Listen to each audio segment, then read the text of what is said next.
today we're going to start a new lesson, lesson number 3. For that, I want you to take out your EVS book, The Green Circle, and we shall start a new lesson, lesson 3. Playing is fun time. In this chapter, the points to be covered are: why is playing important for our body, types of games, games played in the school, playing together, playing a fair game, coach, some famous sports person, and some other means of recreation. The lesson starts with the proverb, all work and no play makes Jack a dull boy.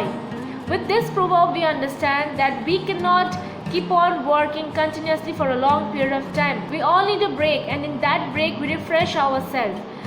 The way of refreshing is through by playing games or doing recreational works. For an example, visiting a zoo, kite flying, etc. Game is something which is very important because it involves physical activity. The involvement of physical activity means it is the involvement of an exercise. And we all know exercise is good for our health. It helps us to stay fit, it helps us to stay healthy and keeps us away from any kind of diseases. All people loves to play, especially the children. Moving on, we are going to discuss about types of game. There are two types of game. Number 1, indoor game. Number 2, outdoor game. Now your question might be, what are known as indoor games? The games which are played inside the house or a confined room or a confined area is known as indoor games. For example, Ludo, chess, carom, etc. I know you all are also playing indoor games nowadays as we are not allowed to go outside. The games which you are getting involved into and playing inside a house, those games are known as indoor games. Whereas outdoor games are the one which mostly involves physical activity, and for playing these games we need a larger space. The example of such games are football, volleyball, basketball, etc. Let me give you a quick example. When we see the tournament of cricket, what do we find? Is cricket played in a small area, in a confined area, or it is played in a big auditorium? It requires a big place. So cricket is also a outdoor game. All the games that require big place and large area, those games are known as outdoor games. Next, we are going to discuss about games played in the school. School, apart from providing you the education, it also looks after your overall personality development. For that, it organizes different sporting events. Every year in the school, we have an annual sports in which you all participate, and then most of you win the gold medal, bronze medal, and the silver medal. That is called a physical sports event. Whereas they also organize indoor events like quizzes, debates to help you develop mentally.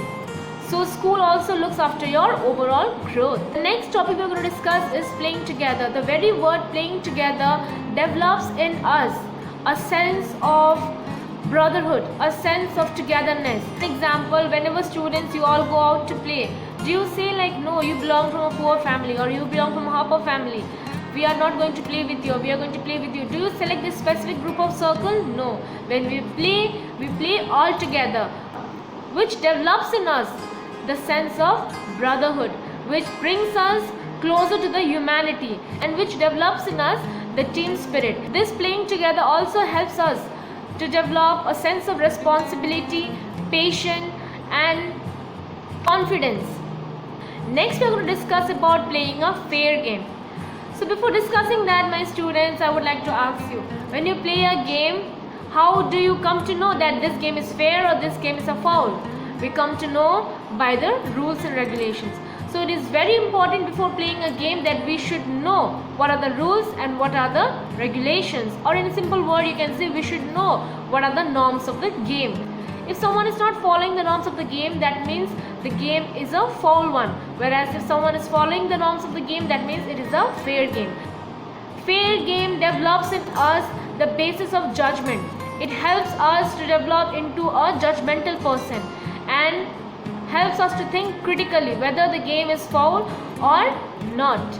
Next, we are going to discuss about is coach. In a simple word, coach is a person who is completely expert in his field. He is the one who teaches rules and regulations, norms of the game in which he is giving the training.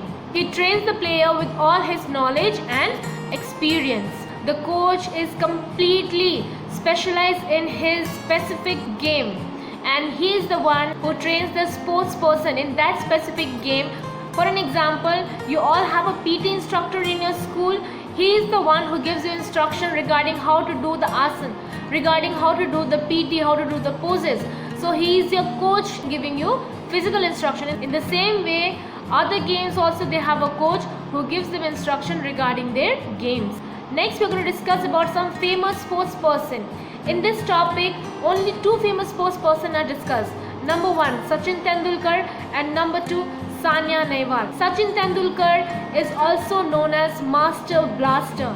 He is the first Indian cricketer, and he has received honors and awards like Bharat Ratna Award, Arjuna Award, Rajiv Gandhi Khel Ratna Award, and many more. You all know Sachin Tendulkar? Yes, he is a very famous sports person. He belongs to the game of cricket.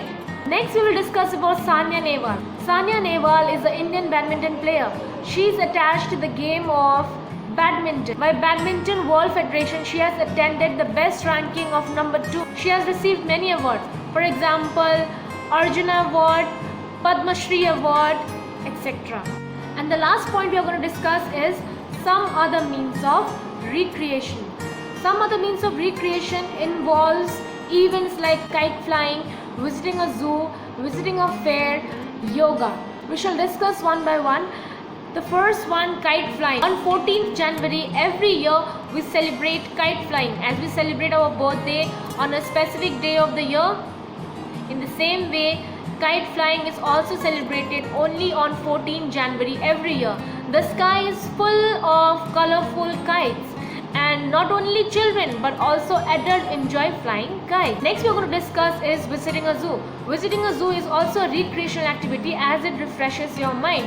You see the birds, you get familiar with the animals, you see how they are taken care of. You come one step more closer to the nature.